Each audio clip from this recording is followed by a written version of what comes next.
so much. Well, the family of late President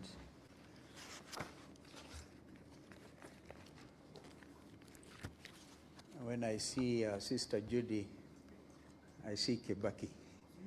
I know the rest of you can David are here because it got to a stage where Judy was quite a presence. Well, I want to thank the panelists for some very exemplary remarks about President Mwai Kibaki. And I also want to thank the organizing committee. I will be short on protocol because I may be mentioning Ambassador Muthara in my remarks. I thought I should place this on record. And the reason is I didn't have the time because of, if you remember when we laid President Mwai Kibaki to rest, it was quite an occasion. And I didn't have the opportunity to say one or two things. Ambassador Muthara eloquently actually represented all of us then. Therefore, if you allow me, I want to read my short remarks. April 22nd is a date embedded in my mind and thoughts since the death of our beloved third President of the Republic of Kenya, His Excellency Mwai Emilio Kibaki. When I learned that a group of eminent Kenyans launched the Mwai Kibaki Annual Memorial Lecture to keep the memory and ideas of this African icon alive 2 years ago, it warmed my heart and spirit. This is a befitting endeavor worthy of the icon we honor today and the yardstick we judge any Kenyan leader against. Such was his measure.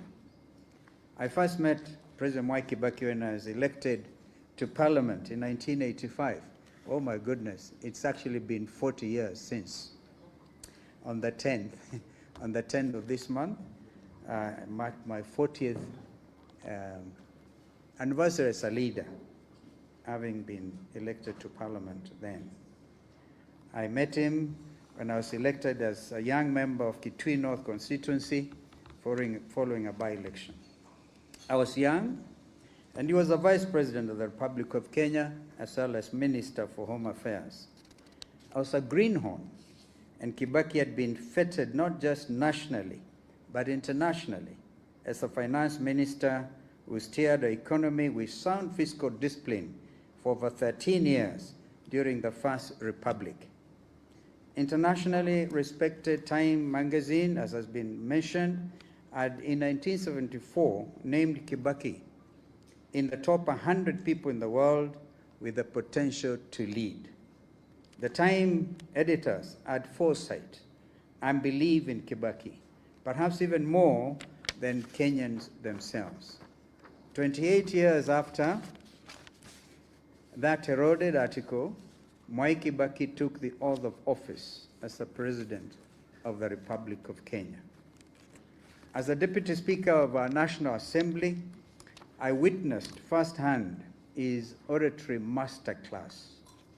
He was an orator, a script writer, not like Malala perhaps, but very close to that. The august floor was his stage and always sold out. When the National Rainbow Coalition won the historic 27 December 2002 general election, President Kibaki appointed me as his first Minister for Foreign Affairs, and then our relationship became more personal. It is that forge of trust and faith, I believe, that allowed President Kibaki to reach out to my party, ODM Kenya as it then was, to save and rescue our nation state following the post-election 2007 violence. Together, we formed what was the first coalition and first negotiated position in the name of the Office of the Vice President. I then had the honor and privilege to be sworn in as the 10th Vice President of our country on the 9th of January 2008. President Kibaki made everyone feel at home. He would get our nation loving, don't you all remember? Even when I was faced with difficult moments, he would actually say to enjoy. And when things became a little tougher, as an elder statesman, he would call you harsher things. And one time he famously said that because of the Mlolongo system of voting that time, and he had been rigged out of his Othaya constituency, he actually said that even rigging required some intelligence. That was Kibaki. President Kibaki would even other times say very hard things, and you got away with it. President Kibaki listened and he empowered his lieutenants. He was not a micromanager. He reduced taxation across the board and did away with unnecessary and prohibitive laws. President Kibaki's leadership led to the unprecedented 7% growth of our economy, as we've heard, from 0.6%. Our infrastructural growth was self-evident, as was a commitment to economic recovery strategy and Vision 2030, as we've just heard from men who worked very closely with him in that regard. President Kibaki was an iconic father figure, a selfless, beloved, and brilliant leader, and his legacy will live on through countless generations. It was my greatest honor and singular privilege. Remarkably, that was him. And you remember he's the first person to say, you will not have a national currency having anybody's head printed on it. And he lived to actually see that happen. One of his least eroded qualities was his ability to restore our constitutional ambition, and we have heard from Professor Kivutha Kibwana, was his advisor in that space, come out very clearly on the steps that were undertaken. Less than 5 years from the costly defeat by the people of the WACO constitutional draft at the November 2005 referendum, President Kibaki promulgated the 2010 Constitution of Kenya on the 27th August 2010. Actually, after that referendum, I found myself missing from the newly constituted cabinet. I was not the only one. Raila Odinga was also missing. That was Kibaki, and he never followed you up with nasty utterances. Kenya has President Kibaki to greatly thank, and we owe him a debt of gratitude, because our constitution is heralded as one of the most progressive constitutions in Africa, if not the world. It is this constitution that now more than ever holds the fabric of our nation together at these grave and perilous times. Allow me to, for example, because if Kibaki was here, he wouldn't himself shy away from dealing with this matter. Yesterday, Kenya and the world witnessed the most unfortunate assault on democracy, when security agents, acting on orders from above, lobbed tear gas at young students of Butere Girls High School and members of the press at the National Drama Festival in Nakuru. It is an act of criminality against basic values of common decency. It is a direct assault to our democracy and rights of Kenyans as enshrined in our Constitution. And Article 33 of our Constitution, which was given to us as a heritage by President Kibaki, every person has the right to freedom of expression, a right that includes the guarantee for the Butere girls to perform their play without fear or intimidation. The artistic expression is protected under the law. Article 34 further guarantees the freedom and independence of the media. Let us be clear, this Ruto regime has crossed the Rubicon. To the courageous students of Butere Girls, your resolve, even as you sang our national anthem in the face of riot gear and arms, has become a renewed symbol of hope, just like our Gen Zs. You are the true guardians of Kenya's future, bold, unyielding, and principled. Let it be known today, as we honor President Kibaki, who promulgated our sacred document 15 years ago on August 27, 2010, that we will continue to defend the Constitution. We will protect all Kenyans' freedoms and rights, and we will not be silenced, not today, not now, not ever. We say this in honor of His Excellency, President Mwai Kibaki. I thank you.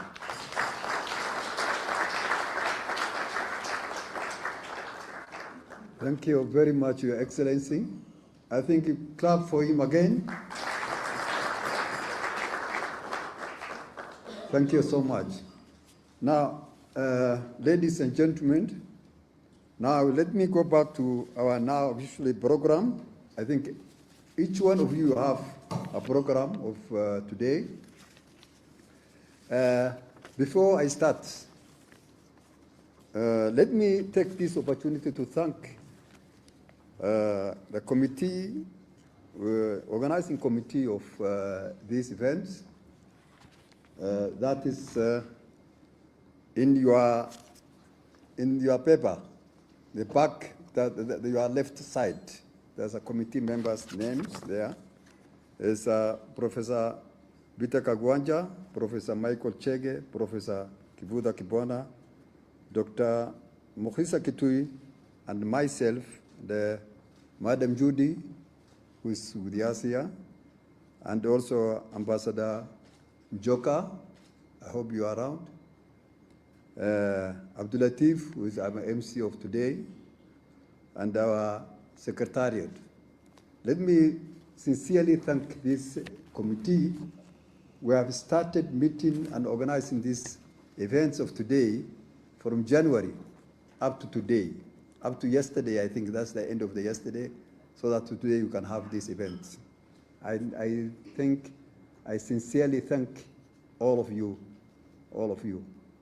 Please, we shall be with you, and the next year, God willing, we shall be continue to do the same job. Ladies and gentlemen, my name is Dr. Jacob Haji. I'm a Secretary General of Democratic Party. Before I continue, let me recognize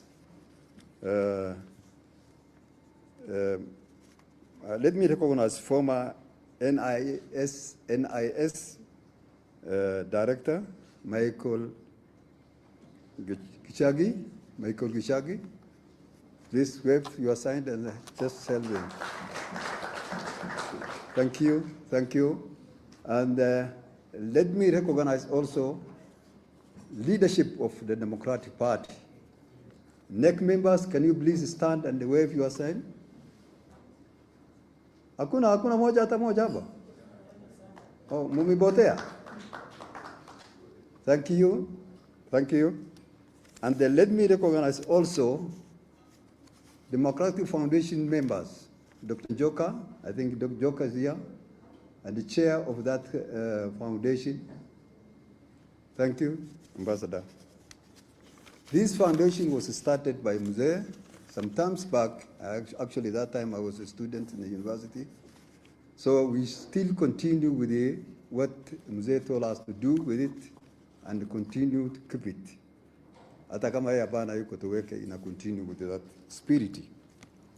It is now great pleasure to call Mzee Munyao on behalf of the party to speak to us.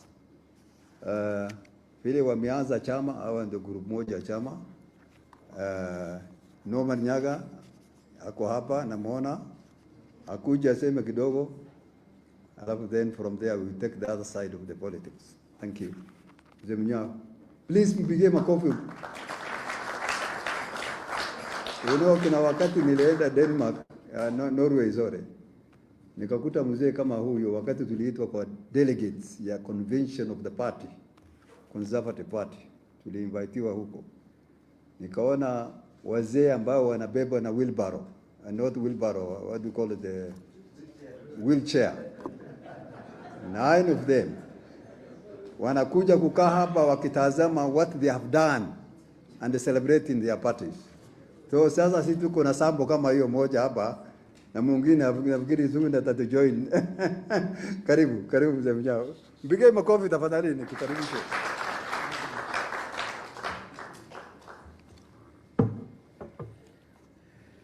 Thank you, Dr. Haji, Secretary General of the Democratic Party of Kenya, and all of you ladies and gentlemen. Hamujambo. The day is good. The year is good. We should go here. I will not take long.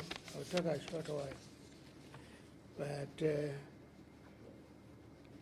I will first rehearse something which was said by Professor Kagwanja. Has he gone out? So when you were talking, you talked about Vision 2030.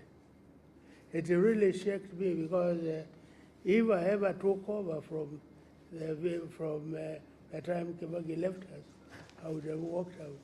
Because it means that I have been there doing nothing. Because if Kibaki planned for Kenya up to 2030, we have not even finished. We are still continuing with his programs and his vision.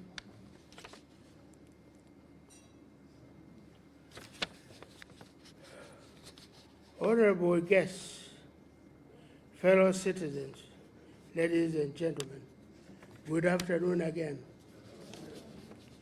It is an honor to stand before you today as we commemorate the second Mwai Kibaki Memorial Service. President of the Republic of Kenya, the third President of the Republic of Kenya, was a visionary leader whose legacy has shaped Kenya into a resilient nation. His leadership brought in economic growth, a transformative constitution, and advancements in education and healthcare. Proof that resilience is not about avoiding challenges, but rising above them. Mwai Kibaki believed progress came when every Kenyan had the chance to contribute to the nation's development. His focus on infrastructure and rural development empowered ordinary citizens to shape their future. As we reflect on this legacy, let us remember that resilience means building society of opportunities for all. Let's honor this memory by embracing unity, hard work, and determination as we continue to build a strong, united Kenya. Thank you, and may President Kibaki legacy continue to inspire us all.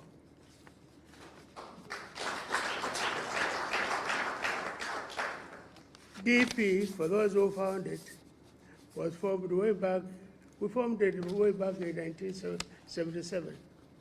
It's true we got the document 1992, but we formed it 1977. And in Parliament, when we are there, we used to walk out, those who knew what we are doing, to walk out and go somewhere behind in Parliament, near an office which was Norman Nyaga's, because he was controlling us, Parliament, and then talk in there. Because outside we could not, you knew the kind of pressure everybody was during that time. So we had only to talk up there and then part. But 1992, we got that document from the registrar. Immediately we got that document, Kibaki, myself, and Honorable Karume left here because when we had formed a DP, there is an American who was coming here to talk to us, an ambassador, and he was prevented at the airport because he was told, now where are you going? I'm going to teach democracy in Kenya. He said, you walk out, there is nothing like that. He was refused. So during that time, 1992, immediately we got the document because that leader from USA had been. He went from there, he just went back, he didn't continue. So immediately we got the document, we flew from there to Washington. At that time, there was the president who was carrying. And we went there with our document. We told the American government, here you are in Kenya now, we are a democratic country. You can come anytime you want. He also said, now with all that saying, you also stay around there for as long as you want. And we said we were required back in Kenya. So we were there just for about 2 weeks and then came back. So DP started longer than the printed one, 1982. Thank you.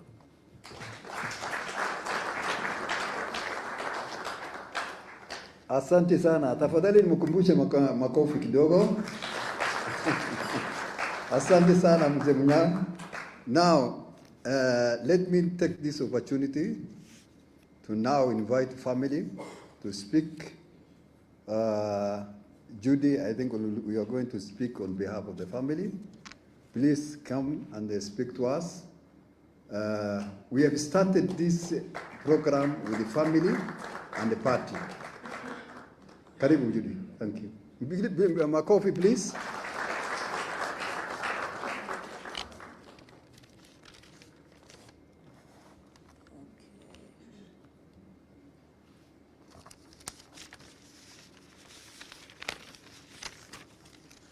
After this, there's lunch, so don't leave. Okay. So I don't have much I want to say. I just want to welcome you all and to say to the Democratic Party leadership, thank you for organizing this event. And I wish to recognize the presence of the two deputy presidents, Honorable Kalonzo Musyoka and Honorable Rigathi Gachagua. You're welcome. It's significant that you're here, Deputy President, because, as you know, our late dad was a vice president for 10 years, President Mwai's vice president. So your presence here is recognition of his standing in history. Thank you.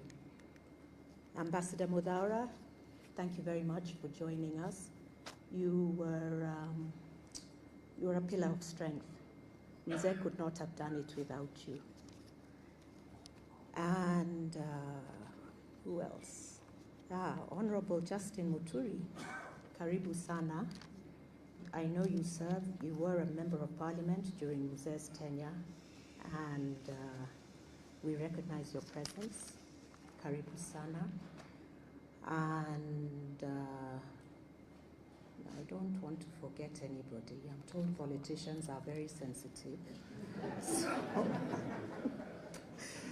So let me say, distinguished guests, ladies and gentlemen, we are greatly honored by your presence here today. It has been a great pleasure to host you and to also receive your warmth as we remember our father, the third President of the Republic of Kenya.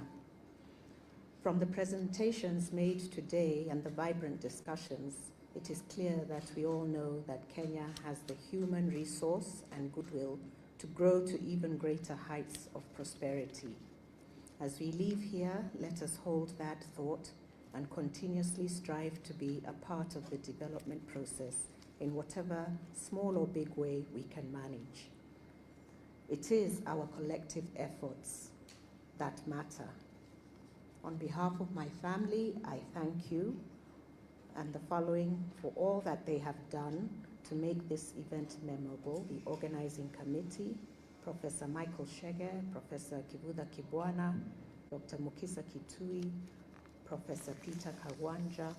We thank you all very much from the deepest depths of our hearts, and please stay on for lunch. And we also look forward to seeing you again in next year's memorial lecture. God bless you all.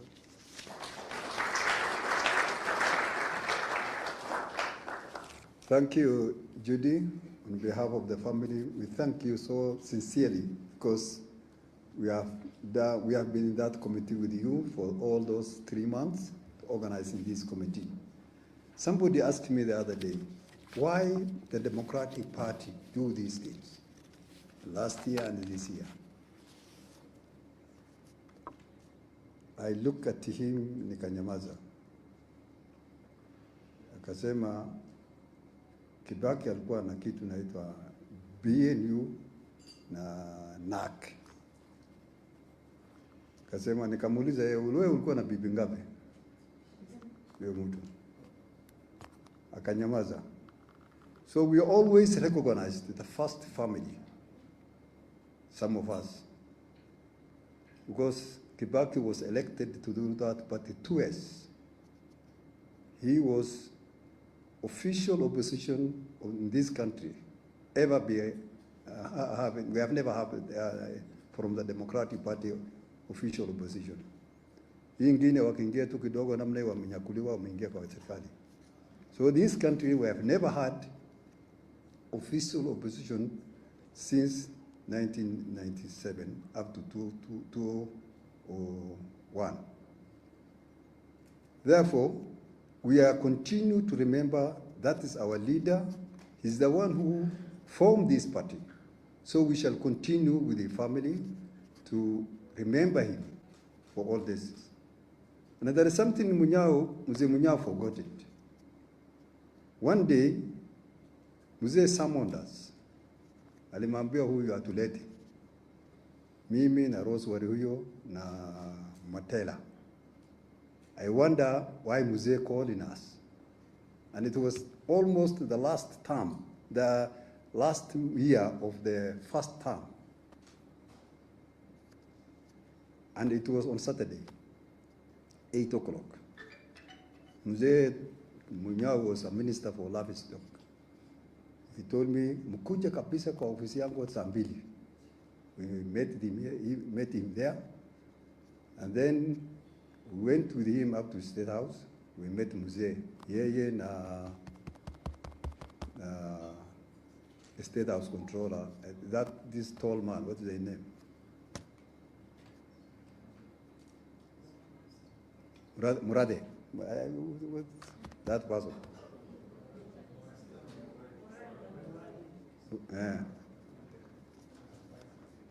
Then haya, munaendelea namna gani na chama? Kameleza ile mambo yuko. Tuliongea mambo ya kumaliza, akasema sikizeni sasa. Sisi tuko kwa serikali huko. Na nyinyi mko huko mnafanya kazi nyingine. Kwa hivyo hiyo chama mchunge. Usiharibu hiyo chama, inaweza kutokea kiongozi mwingine kuongoza hii nchi vizuri. That is his word from that Mzee. Some of us, we have never forgotten that things. That is why tunangangana tu tunashikilia chama isimalizike. At least when some of us we are around and we know that words, what we have been told that Mzee, we say hiyo kitu isishe. And I want to appeal leadership of Nyeri. I think most of you senior people, politicians, please, I plead to you. That constituency of Odaya, na hata ikiwezekana 2 MCAs, iwe ichaguliwe na mtu kutoka Democratic Party. So that continues. So that continues of remembering that Mzee. Even if some of us were not there, we shall continue to be there. Sasa kama mahali yeye umetoka mwenyewe, nyinyi mnaweka watu wengine, chama si inakuwa namna gani? Nani atakumbuka hii Mzee jamani? Tafadhalini, I plead to you, mwangalie huko. Now, mimi namaliza. I want to call a son of Nyeri from that Nyeri, a senior person, to take over now from here to introduce this team which is come with. Also, atuambie njia gani tutaelekea na mambo gani inaendelea. The people's deputy president, GACHAGUA. Please, makofi. Tupatie kofi.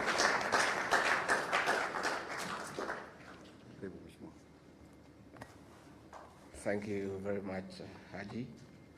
The family of Mzee wetu Mwai Kibaki, the third president of the Republic of Kenya, distinguished guests, the panelists, the professors who have talked to us, and all the people who have come here for this memorial lecture and luncheon for the greatest president of our times, the late Mzee Mwai Kibaki. Good afternoon. I'm really very honored that I was invited to come for this lecture, and I want to thank the professors who spoke here to us about the leadership of Mzee Mwai Kibaki. Mzee Mwai Kibaki is a legend. He's a reference point in matters governance. And anybody who talks about governance in this country, there is reference to his leadership. He left a legacy that remains permanent, that is visible, and that is felt. His greatest achievement was the economic restoration and transformation of this country. And because I'm somebody who listens to the ordinary people, they tell me, don't tell us about economic growth, don't tell us about economic survey, don't tell us the economy has improved from this percentage to this percentage. We want to feel the growth the way we felt it when Kibaki was president. Because there was money in circulation, there was infrastructural development that is feasible, and people say they don't want to be told theories. They want to feel economic growth the way they felt it when Mwai Kibaki was president between the year 2002 and 2013. I want to really acknowledge the culture of hard work that the late president inculcated in all of us, asking people to work hard. I remember when he was sworn in as president and he made his first visit to Ubaya, and those of us from Nyeri were very excited to welcome our son home, and we were lining up everywhere waiting for him. And when he reached Karatina, where I was, he didn't come out of the vehicle. And he lowered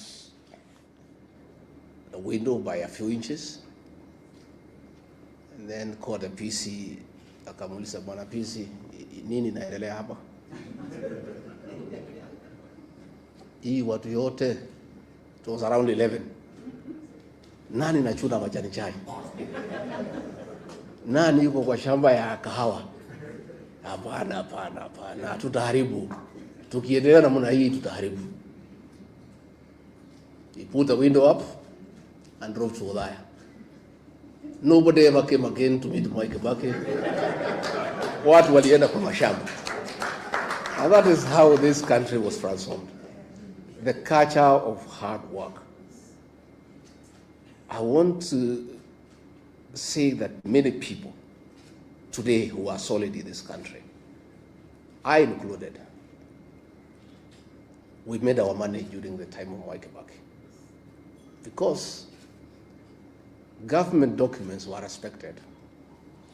If you had an LPO issued to you from government, you could walk into a bank and get 50% as LPO financing. Because you do the work and you would get paid. Today, if you go to an LPO, to a bank, nobody will talk to you. He really dignified government contracts by making sure that contracts were only given when money was available and there was budgetary support. These great men pushed taxation, and we want today, as we remember him in a very fond manner, to say there's nothing wrong with taxation, and Kenyans cannot be accused of refusing to pay taxes, because Mwai Kibaki did it. Lipa kodi, ujitegemee, and people paid taxes, and they didn't complain because they saw a corresponding development and services. Kenyans don't have a problem with paying taxes, but Kenyans have a big problem in paying taxes that they cannot see what the money is doing. So we want to ask our brothers now in government to know that Kenyans are not complaining about overtaxation because they don't want to pay tax. They have a problem of paying taxes that are misappropriated, that are not used appropriately. And Mwai Kibaki is a living testimony that Kenyans are willing to pay taxes, but they want to see a corresponding service and development. Mwai Kibaki respected institutions. Ambassador Muthaura is here, and Ambassador, we want to salute you. Mwai Kibaki would not have succeeded without the support of the bureaucracy that you led.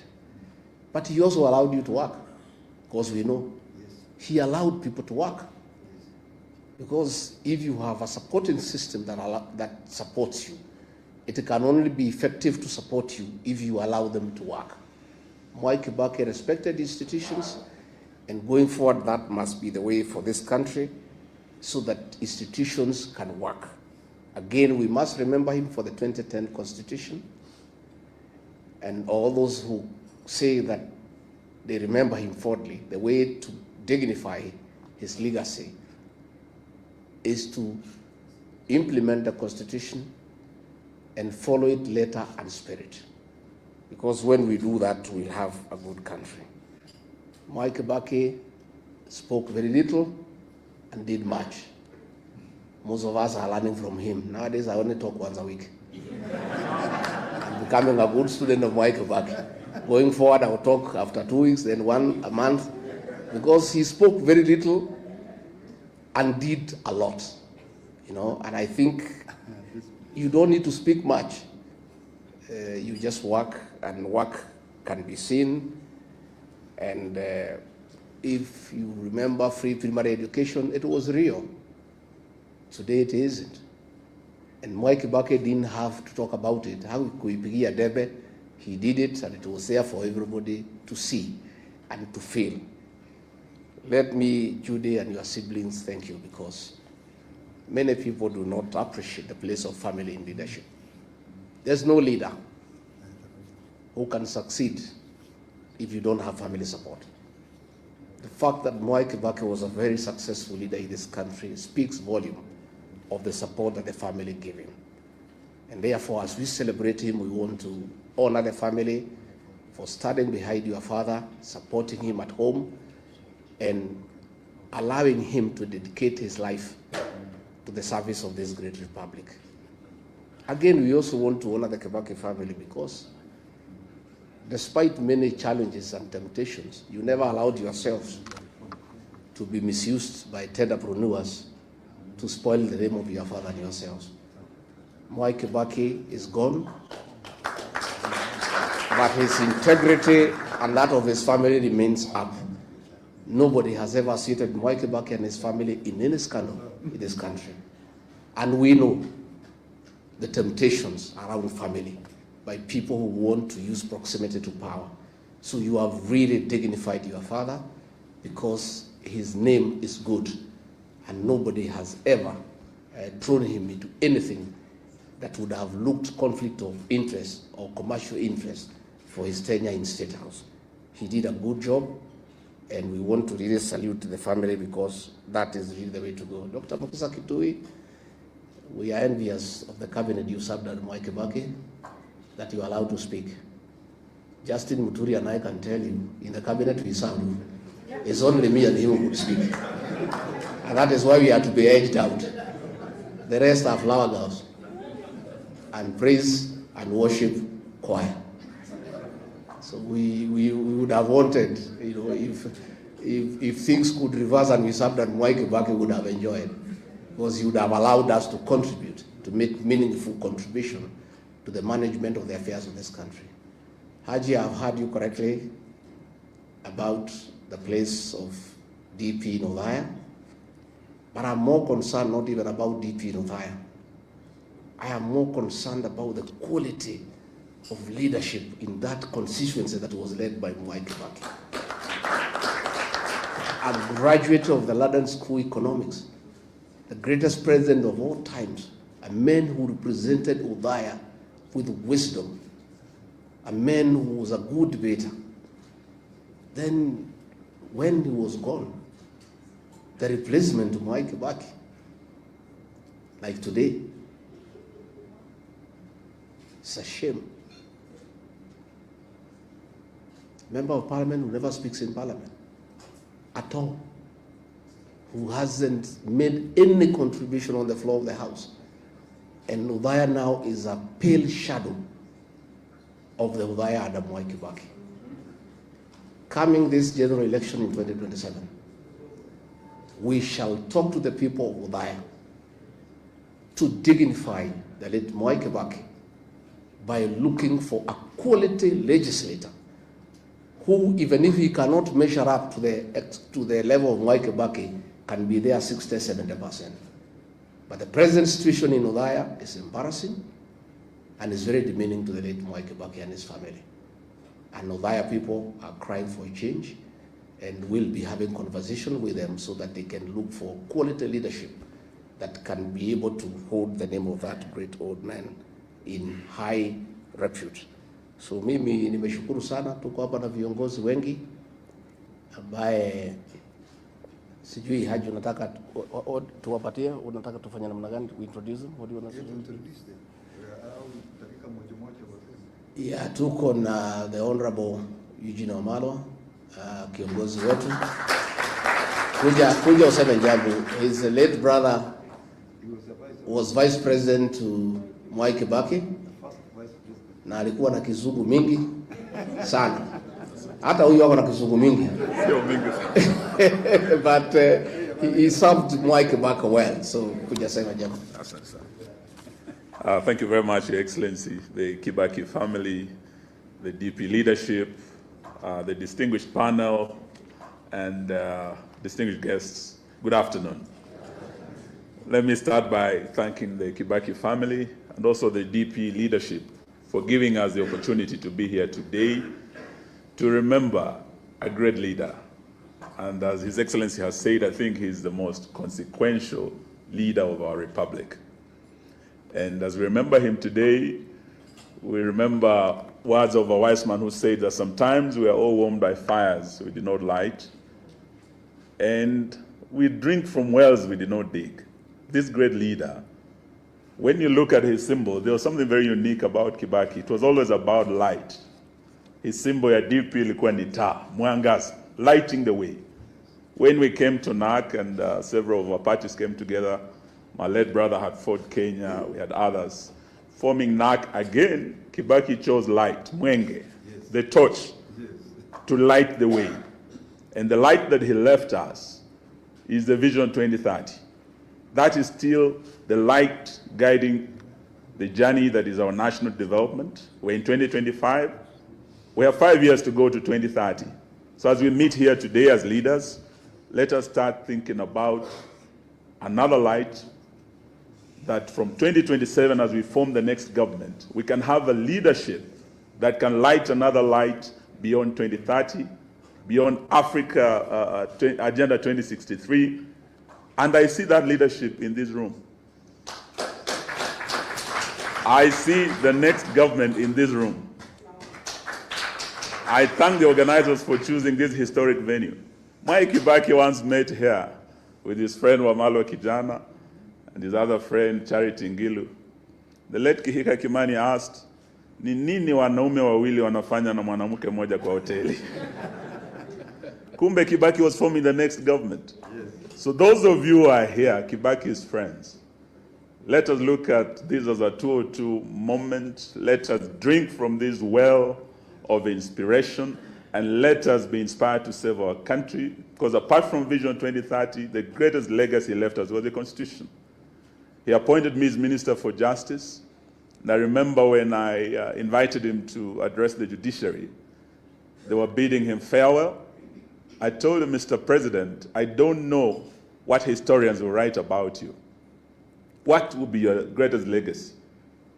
They would have a hard time because they would wonder whether free primary education was your greatest legacy. They would wonder whether the phenomenal infrastructure development was your greatest legacy. But I told him, Your Excellency, I think your greatest legacy will be the Constitution 2010. All we need to do as a country is to remain and to protect that Constitution and to implement it fully and faithfully. It's being violated time and again. It was violated last year on the 25th of June when young people, the Gen Z, were slaughtered, demanding for accountability, good governance, and an end to corruption. Yesterday, I was in Nakuru as a lawyer acting for Butere Girls. We are not talking about the Gen Z. This is the Gen Alpha. Kids, children, being tear-gassed, being injured, being denied one of the most fundamental freedoms in that Constitution, freedom of expression. A child should be allowed to express themselves freely, not as a favor from the state, but it is a constitutional protection of our children, nationally and internationally. So as we remember Mwai Kibaki, let us remember to remain and to uphold fidelity to our Constitution and to get in place the right leadership in 2027. Thank you and God bless you. I think Ambassador Muthaura, please come and say something. We look upon you in public service. You are such a mentor. Thank you very much. Yeah. Thank you very much. I really wish to congratulate very much all those who have organized this event. Sometimes in Kenya, we forget our leaders. And what we are doing now is to make sure that we don't forget our leaders. Through appreciation, we become visionary so that we are able to do more and value our contributions to the country. I want to say that the professors who spoke to us about Kibaki, I think they spoke very well, but I think they forgot a few things which would have even made their presentations very strong. And this is education. I think Kibaki made a great impact in this country on education, not just primary. You know, because the party came with the free primary. But soon after that, Kibaki introduced free day secondary so that to expand, the middle, the middle education. So that really expanded education in this country. It did not stop there. He also introduced Tibet technical education so that every county, and to have a technical institute to empower people. More than that, he grew up, expanded the university education from 6 public universities to 22. And soon after, the number went even up to, I think, 33, 34. So for me, the impact that Kibaki has had on education is really what is transforming this country. There's no doubt. Sometimes we get a bit worried about the youth in the country, but the youth has been empowered. So we have a responsibility as leaders to make sure that we act ahead of the youth by expanding the economy. I'll tell you how, when Mungiki became a nuisance, You know, when the Ministry of Youth was created, was in response to the Mungiki menace. And we realized, Kibaki realized, that a lot of these people, youth, are idle. What we do to make sure that they have opportunities for employment. So what we did was, to take care of the youth was to expand the education, of course, so that they stay in school longer and they are more technically empowered to do that. Then on top of that, he really identified the sectors that needed to be expanded so that they can create more jobs. You know, at that time, Nairobi, there were no high-rise buildings. In fact, we used to have Nyayo high-rise somewhere near the down Nairobi Dam, Nyayo high-rise as more estate.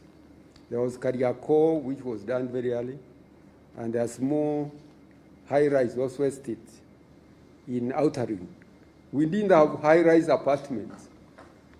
So Kibaki opened up Nairobi for high-rise buildings and multi-purpose, multiple use of buildings, not just residential. You can imagine Upper Hill, were just bungalows. How many people are in Upper Hill in bungalows in 1 week each? How many people? Places like Kilimani, places like all these areas around Nairobi, even Parklands, Westlands, Lavington, they were just bungalows with very few people. People having just 1 acre in one house, a family of 2 or 3. So you opened up, and they look at Nairobi today. I mean, all these high-rise have created those jobs, a lot of jobs. So really, what I'm saying here is that Kibaki really valued think tanks very much. That's why the Economic and Social Council could come up with various options. And once he's convinced about the best option available, he would just give us, targets. There's no two-way. You are given targets. You have to deliver. And you just say, don't talk too much. People will appreciate what they can see. Do it. When people see it, you remember the roads, the development of the roads in the country, infrastructure, the ICT. I remember Kenya was when Kibaki took over, Kenya was very slow on adopting the new ICT transformations which were taking place globally. So he said, now, who are we going to give this ministry? We need to have somebody who can understand it. Unfortunately, those days, appointments were only restricted to members of parliament. So we got one of the members of parliament, Kagwe, who had been in information, who had been, I think, a director in the Ministry of Information. He could understand more about information technology. Then he asked now, and the permanent secretary, where do we get one who can understand this ICT? Morage said he knows of somebody, a Kisi, Demo, in the university, who was in America, and he is very good in that area. So the two people are appointed. And the first thing they did was to review where we were. And then they realized there was a regional program to bring marine fiber cable to East Africa, because we did not have. That's why we are lagging behind. We're just using the satellite. So the first thing, they went to South Africa, where there was a regional meeting just to push that agenda. When they went there, they found people are just talking at cross purpose, as the program was too slow. They came and said, told the president, Your Excellency, this project, this fiber cable, unless we have it, marine fiber cable, we shall not take off. And if we wait for the regional project, we may wait for another 10 years. Why can't we do it ourselves? Kibaki asked them, and what is the cost implication? What is the cost?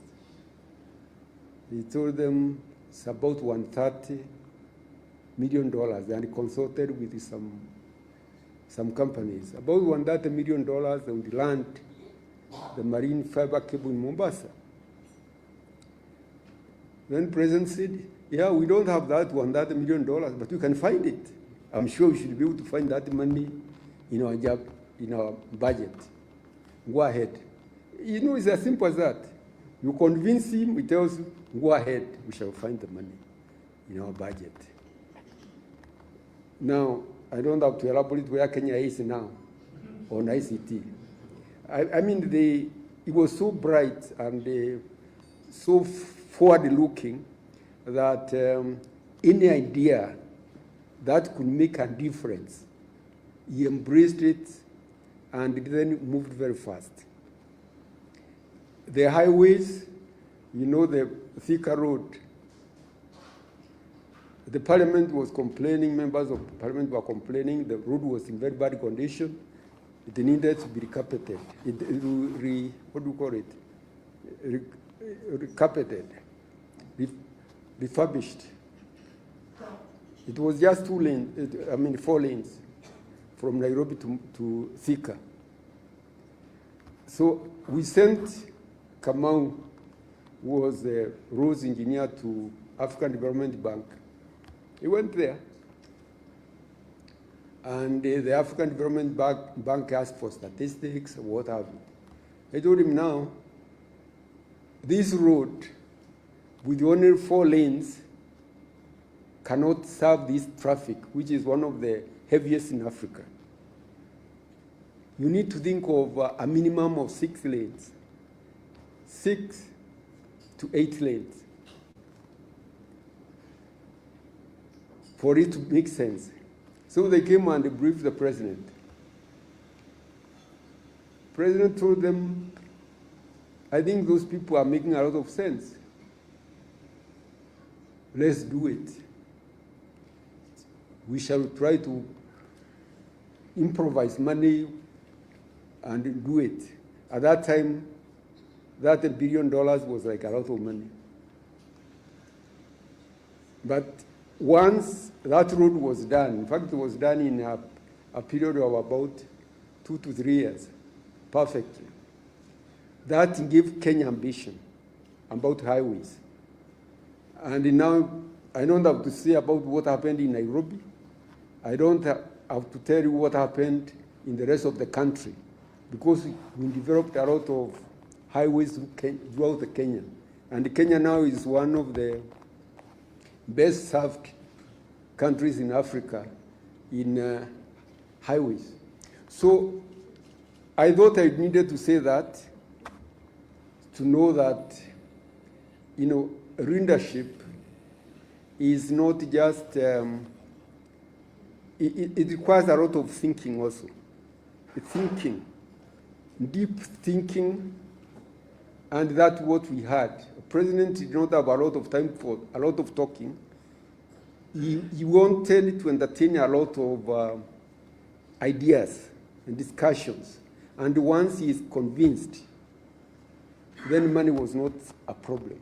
The other thing which I think may not have been very clear here is that he set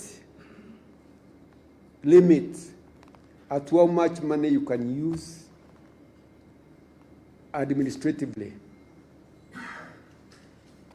He wanted a minimum of 30% to be used for development, for investment. So whenever you are presenting a budget, your budget should be like a maximum of 70% administrative and 30% investment for development. And really that made us have a balance between the development and the consumption. And that was because we are being led by an economist called Kibaki. We want to balance the investment and the consumption. And that went on very well. The other thing is, as an economist, he did not want to add more taxes. I remember he asked us to review more taxes. When we reviewed, he said there's nothing wrong with these taxes. We don't have to add more. All that we have to do is to make tax correction more efficient and also make people own, the tax, call it responsibility. The people, the Kenyan people have to own tax responsibility. And to my surprise, within the first 1 year, we moved the revenue from about 400, Mwai revenue, total revenue was about 400, I think 40, something like that, to 600, I think about 60 or 50. So the jump was a lot. We did not add any taxes. And then by the third year, we are around $1 billion. Trillion. So, in other words, their taxation is not just more and more taxes. It's actually the efficiency and the public ownership of the taxes. So I really want to say that those are a few things, but I can talk and talk and talk because I learned a lot from our Excellency, the President. He was a source of wisdom. If I tell you, the way he handled the post-election violence, because that was like violence imposed on him, the way he handled it was unique in Africa because he did not want that violence to continue. He wanted it concluded as quickly as possible. And that's why he agreed very fast to have a Grand Coalition. When Grand Coalition was formed, he treated all ministers equally. Not to say this is this minister, this is ministers who are his huntsmen, and they deliver in their sector. I remember also, with the experience that we had a post-election violence at that time, we realized the violence actually should have been controlled, but we didn't have enough policemen. We had very few policemen in the country. We looked even at the military. We had very few people. The military. Our military were very, numbers. We just give orders so that we don't go through those type of experiences again. Double the number of police and the number of military so that the country has stability. And, those type of decisions are not just made by anybody. They are made by people who are seeing far. And really, to me, I think people are writing a book, but at that time I was writing mine. I don't know whether they published that book of Kibaki. I think it was published, but more needs to be done. to be written about Kibaki. Thank you very much.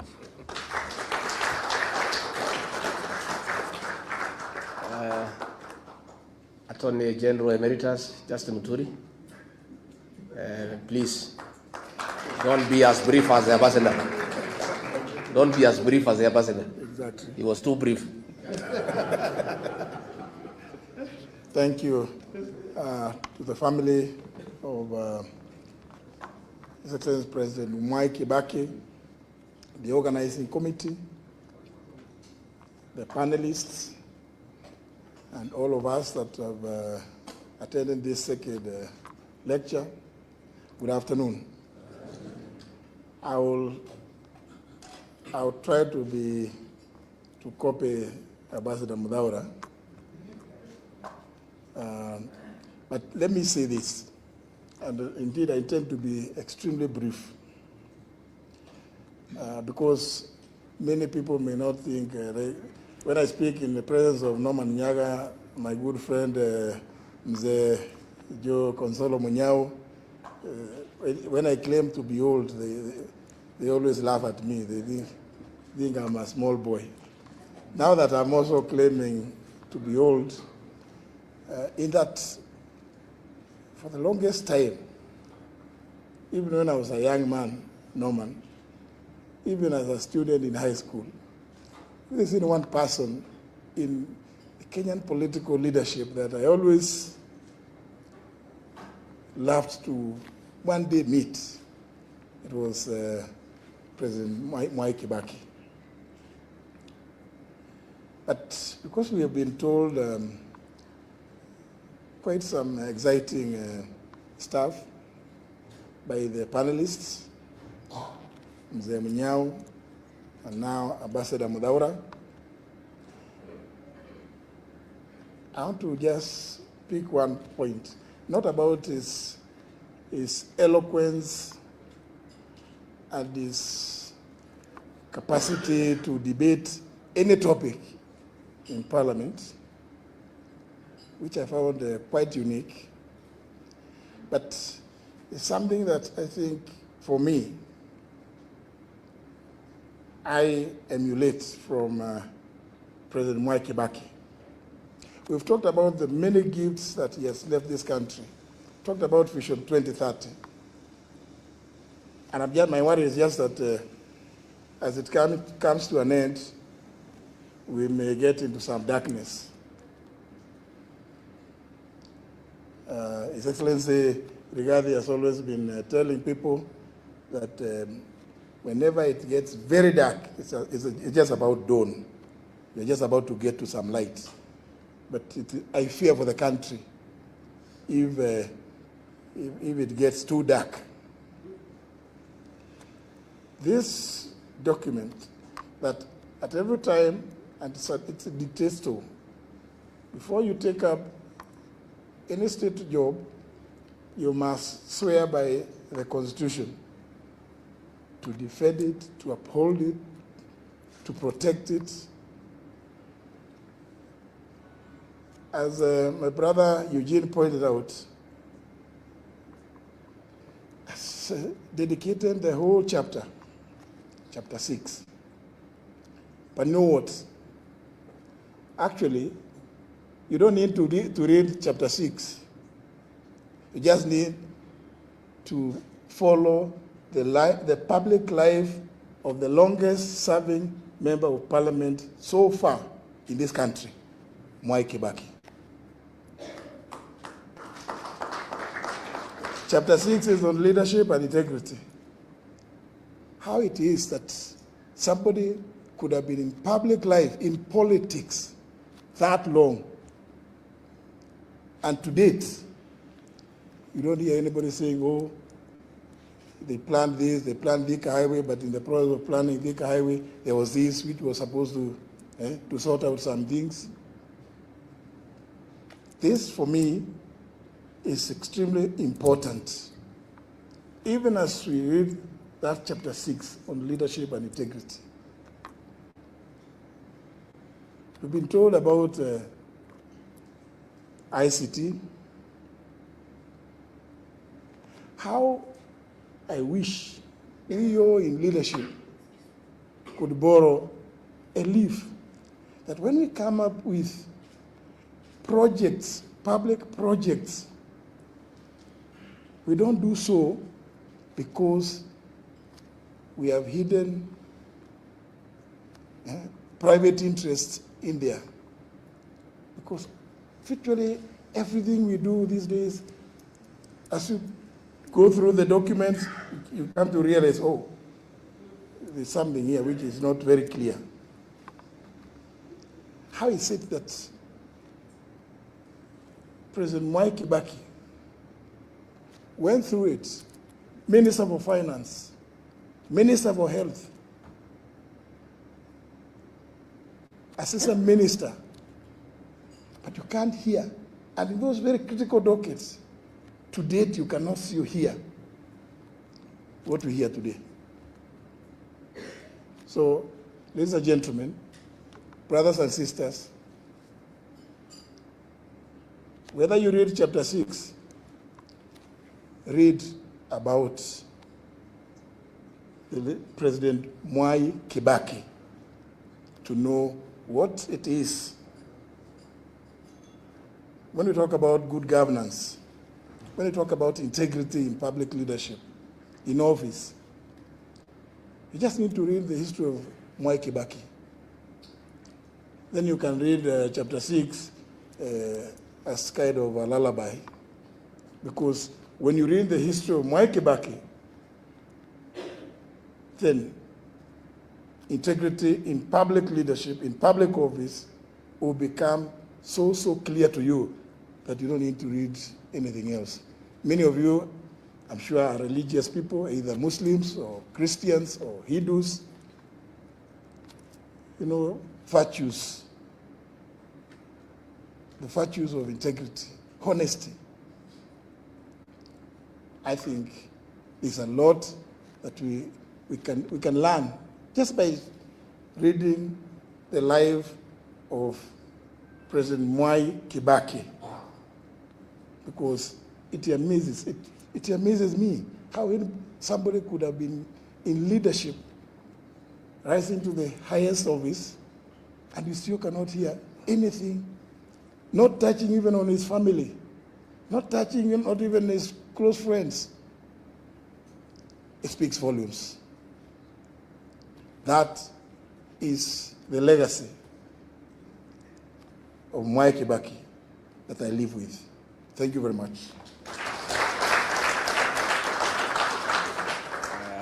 Thank you very much. Tumeshukuru sana. Ambassador Mudaura talked about housing that Mwai Kibaki did, and it triggered my mind when William Ruto brought the affordable housing and there was outcry out there. People are saying they be left alone to do their own houses. And I had a conversation with him, and he says, no, we need houses. And I told him, Mwai Kibaki did a lot of housing, but not the actual construction. The government did not have a housing program. All Mwai Kibaki did was to open up the bypasses, provide infrastructure in terms of sewage, electricity, and water. And the private sector, on its own, build houses all over Nairobi. And they are there for everybody to see. There is no need for government to compete with the private sector to put up houses. The work of government is not to do houses, it's to provide services. And of course, he said, I'm not Mwai Kibaki, I will do things differently. So one of the things we intend to do, those of us who are like-minded who want to have a regime change in 2027, is to scrap the housing levy and reinstate the housing initiative to the private sector by government just providing services. Just do roads, water, open up, and things will just come up on their own. Again, I must say, I went to see Mwai Kibaki in 1988. I was a student leader at the University of Nairobi. I was the chairman of the Nyeri University Student Association. And through my then member of parliament, the late Mwai, I sought an appointment to see the Vice President, and I went to his office in Jogo House, and we had a lot of discussion, and he wanted to know what are my ambitions, and I told him I'm interested in business. I had thought he would give me some money to start the business. Not Mwai Kibaki. He went on his shelf, behind him, there were many books. And he looked through, produced one book and gave it to me. That book, the author is called Jonathan Black. It's called The Oil. He said, if you want to do business, go and read this book, you'll be a good businessman. That is his mentorship, and today I'm a good businessman, instead of tokenism. Judy, please work quickly to finish the mausoleum in Othaya, because much as we are having this ceremony here, the villagers back home would like to celebrate Mzee, and they would like to come and remember him.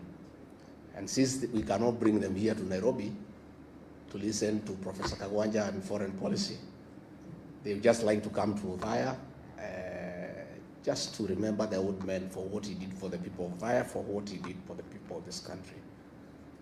Professor Kagwanja, thank you. On the foreign policy, you have told us Mwai Kibaki, his foreign policy was based on the best interest for this country. The other day I talked about our foreign policy in Sudan that is driven by commercial interest. And I saw one of the Root of Flower girls yesterday trying to lecture me that I shouldn't talk about it because I sold to some constitution. The constitution that I and Muturi sold to is to do the right thing and to keep the law. It's not to enable other countries to buy arms to kill children.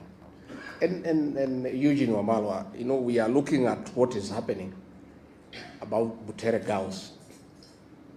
We are unable to understand what is this viciousness against children by the present government.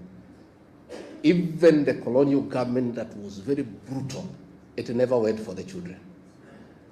Mzungu, they were very brutal, but they spared the children. So we have seen a situation where an administration has panicked because this one term is becoming real. So they have gone berserk. They have gone berserk, and they are now fighting shadows, including schoolgirls. From 2 girls, from 3 girls. These are harmless girls. How fluid is your government if girls can bring it down? Girls. Surely. You know. So when you look at the situation in the Sudan, we are allowing gold to be processed in Kenya and guns to be smuggled through Nairobi to go and kill children in the Sudan. So we are asking, what is this bile against young children? We saw the killing of the Gen Zs, the abductions of young children. What is this bile against innocent young children? So as we move on, let's pray for the country. And Ambassador, again, to shukuru wewe. Now I'm looking at General Gachangi here, and I want to say, if General Gachangi was the director of NIS, that play would not have been banned in Nakuru if it had to be banned. Because it came all the way from the sub-county, nobody noticed. It went to the county, nobody noticed. It went to the region and it became number 3, nobody noticed. They only noticed about it in Nakuru, in the finals, because of a failed intelligence system. You know, that will not happen. So if a decision needed to be made that is a bad play and people should not see it, ingesimamishiwa huko mbali, because the officers on the ground every day, lakini watu wote wamelala, kila mtu anatafuta pesa. Hii serikali ni ya biashara. Watu ya intelligence wanatafuta biashara, watu ya polisi wanatafuta biashara, rais mwenyewe anatafuta biashara. Sasa, you know, these are things that would make Mwai Kibaki turn in his grave. You know, tuko na shida kubwa, lakini Mungu anatusaidia. So Jacob Haji, we are forming a political party in May. Tutatangaza. We look for a way to work with the Democratic Party. We would like to be associated with Mwai Kibaki and what he achieved. Wacha ni introduce huyu Ketu Arugoro, simama, pigia makofi. Huyu mrembo ya Laikipia. Then we have our daughter. She's called Ghana in Kikuyu land. The Honorable Gadoni wa Muchomba. Tuko na Masi Kakuya, alikuwa mjumbe hapo Kasarani. She has been associated with this party for a long time. Of course, tuko na Norman Nyaga na wengine, na tumeshukuru sana, and the organizers of this function, we are honored. Tuko na Jane Kihara, the great lady of Naivasha. Alichaguliwa as an MP kwa hii chama ya Democratic Party. She's a third member, ako kwa tamu ya 3. Na nikali anaangushaga wanaume 7 kila uchaguzi. Wote wanaweka chini. These strong women, they are strong people. So tumeshukuru sana, and thank you very much, and asanteni sana Ambassador Muthaura and your team that supported Mwai Kibaki. We honor you because you made him great by serving him well and helping him to steer this country, even as he advanced in age. You know, his things were going very, very well. But again, it is him who gave you the opportunity and allowed you to work. Asanteni sana. Thank you very much. Haya, mupige makofi. The people deputy president. Sio ndio hiyo? Yeye sio mtu kuandikwa, alichaguliwa na wananchi. Simpige makofi basi tusikie.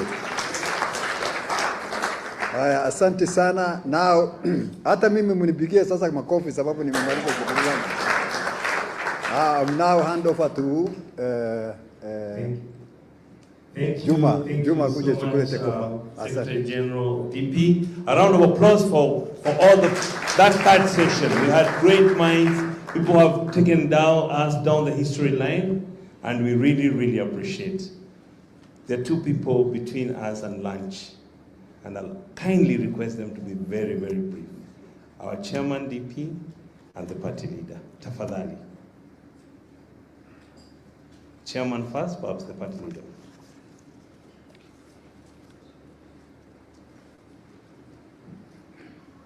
Asanteni sana.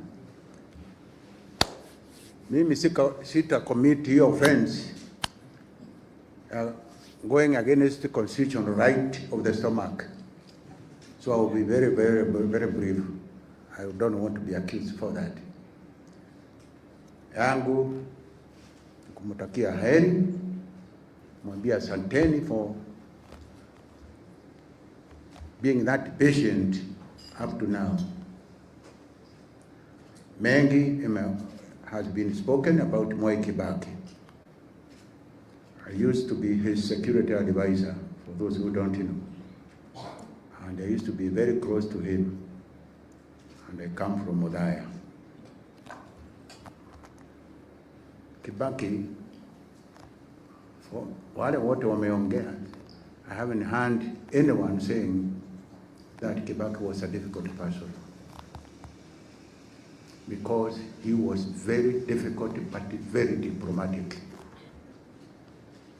Hakuwa mtu yakuwa moved just like that. Even ministers, when they came to talk to him, alikuwa na washiria hawa wanaongea.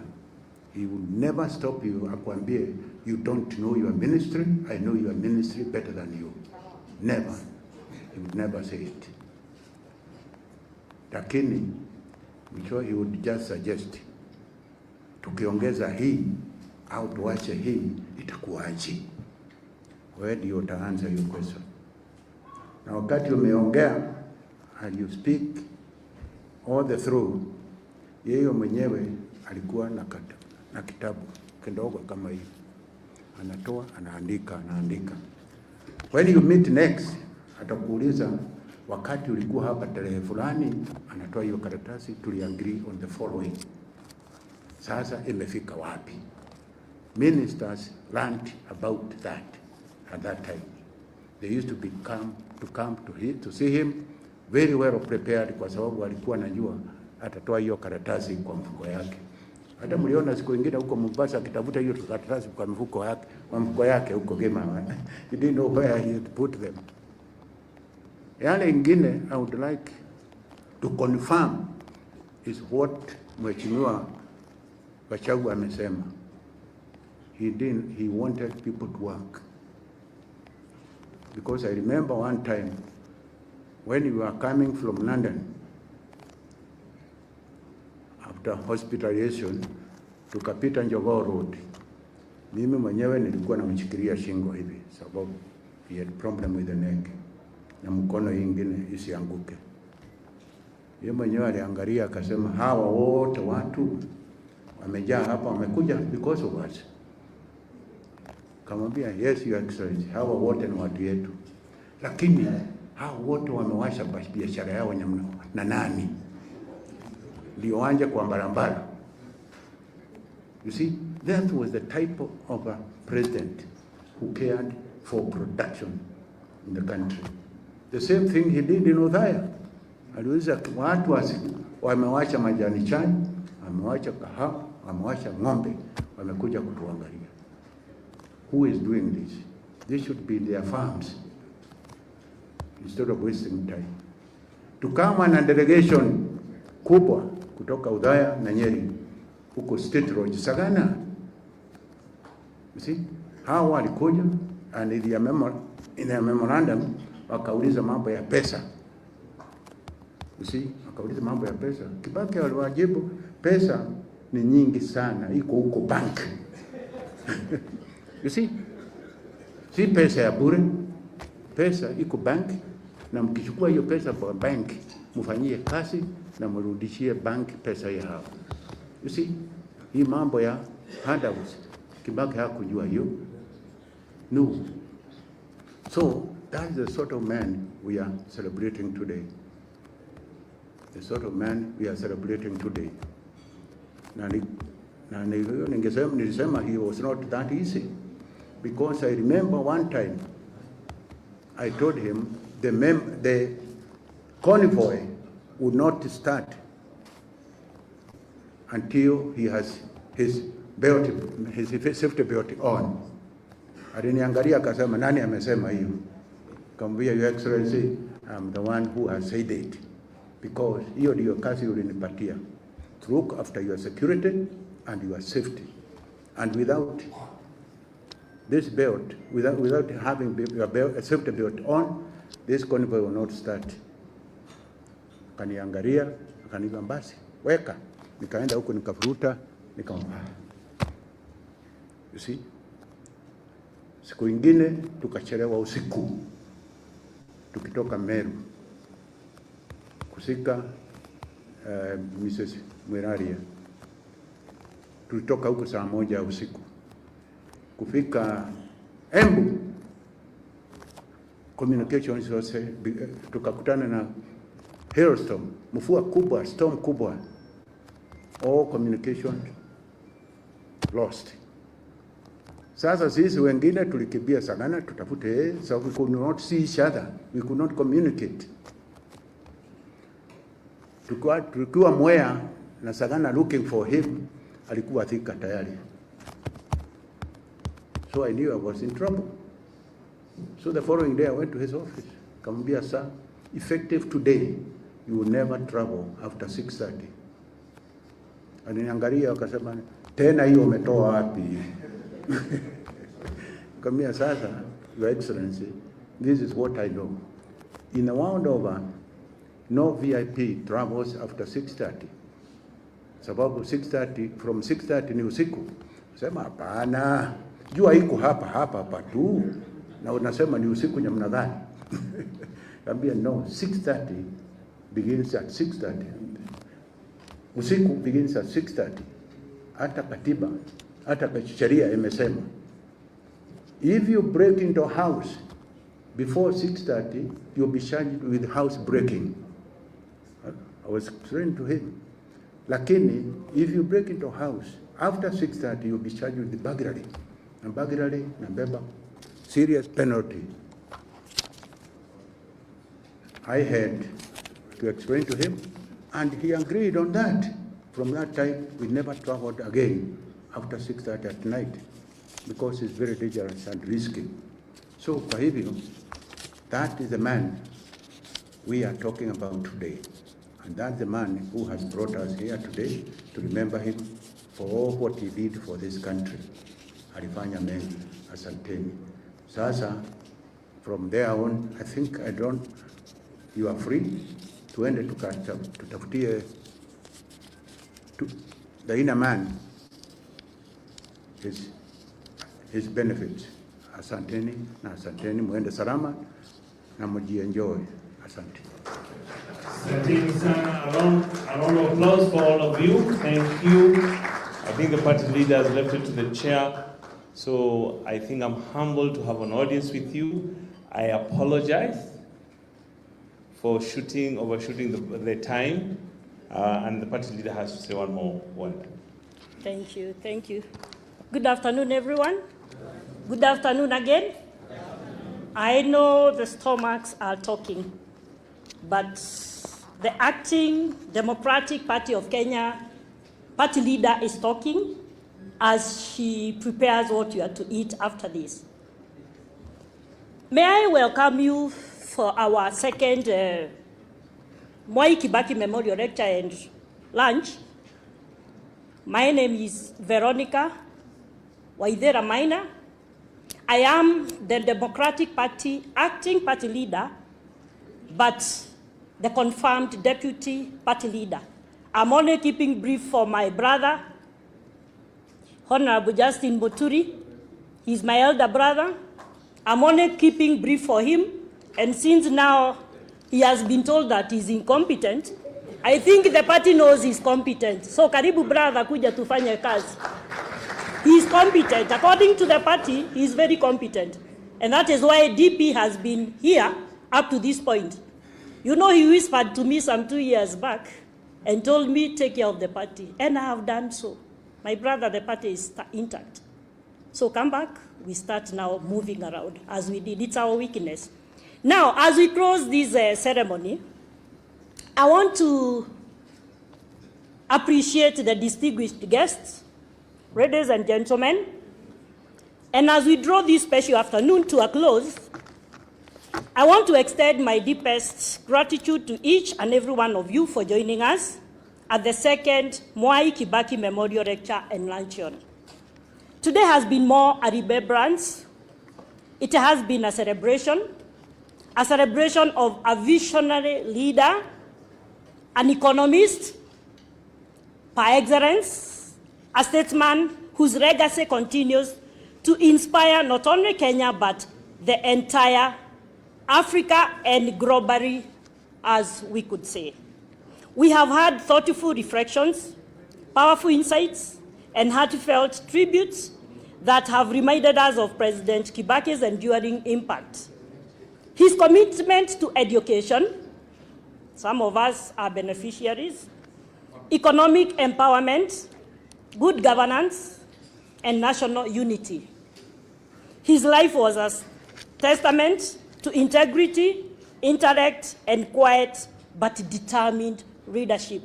That's how we used to call him chairman. That's how we took our chairman. And may God, the angels, take care of him because he was a good man. To our esteemed speakers, Professor Michael Shege, who was our moderator, Professor Peter Kagwanja, who was the chairman to our organizing committee, Professor Vudha Kibwana, Dr. Muhisa Kitui, Honorable Mother Karua, who could not be with us today. She's out of the country, but she was part of the planning, and the delegation from the UN. Thank you for your wisdom and for keeping President Kibaki's legacy alive through dialogue, reflection, and aspirations. To the organizers, those are the sponsors.